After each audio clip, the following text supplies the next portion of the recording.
If we do indeed structure our epistemology according, at least partially, according to various components of an overall space metaphor of knowledge, and particularly if part of that structuring is to do with the different sensory modes through which we might access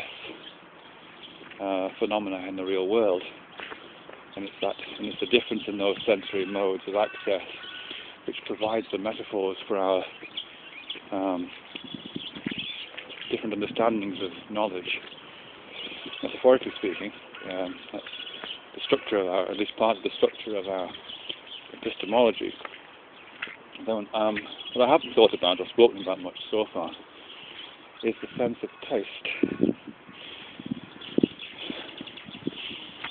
Obviously, most of the metaphorical use of knowing that we talk about is visual knowing. We talk about seeing, and I've thought a little bit about what I refer to as sort of haptic knowledge, hands-on knowledge of a kind, sort of where we use manual or tactile metaphors for knowing, and possibly even olfactory and auditory metaphors for knowing. So I'm just trying to think about what the implications are, or what the particularly unusual properties are for gustatory, taste-based metaphors of knowledge. And the first thing to say about taste, obviously, is it's probably, at least as we understand that term, is it's usually considered subjective.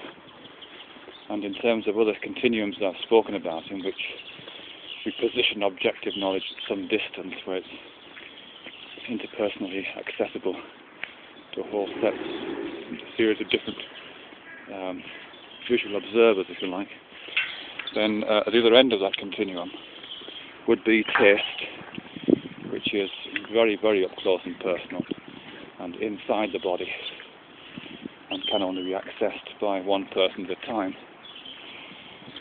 When you taste something, there's only you that can taste it, and you've entirely consumed it. And it's very close to your centre of being, in a sense, I think.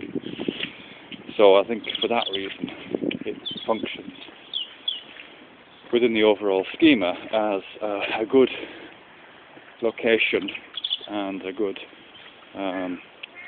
as good correlates with it. If we want to use it, if you want to describe a kind of knowledge which is similarly not shared, personally held, subjectively felt, that kind of thing. I think we do say that. I think we do regard taste as a matter of individual choice and individual opinion and so on. The demonstration of that, I guess, or exception to that, possibly, I suppose, is that use of the word taste when we're not referring to an individual opinion, but we're referring to some kind of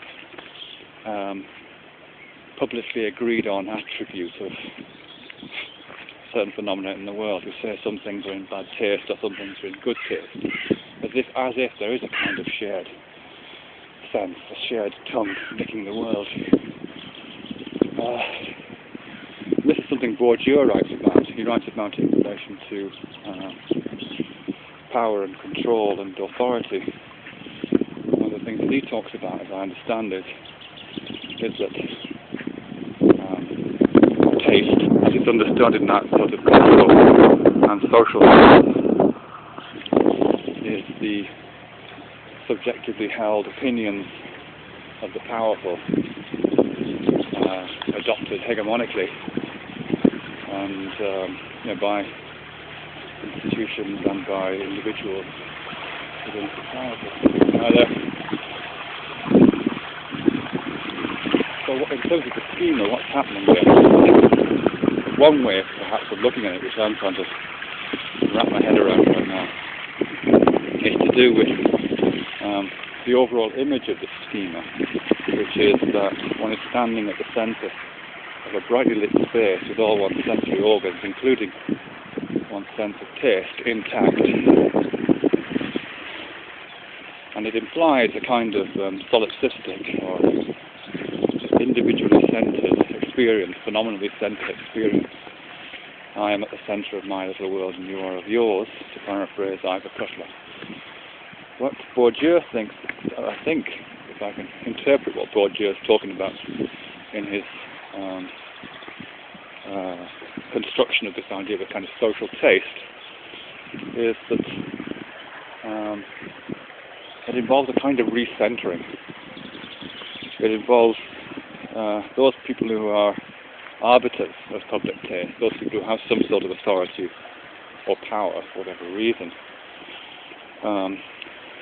redefining or defining in the first place perhaps what constitutes an appropriate centre for experience. And given that the centre is very close to the centre of the body in phenomenological terms, then the sensory attribute closest to the centre would indeed be taste. So when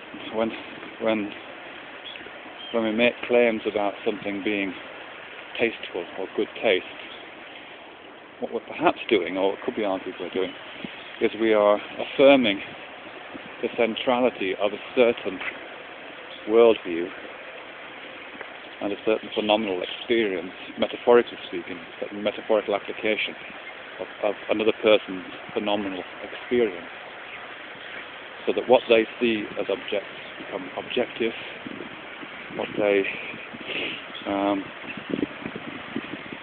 under the scale, what I'm talking about here, what they experience as tasteful or as good taste becomes our interpretation of good taste.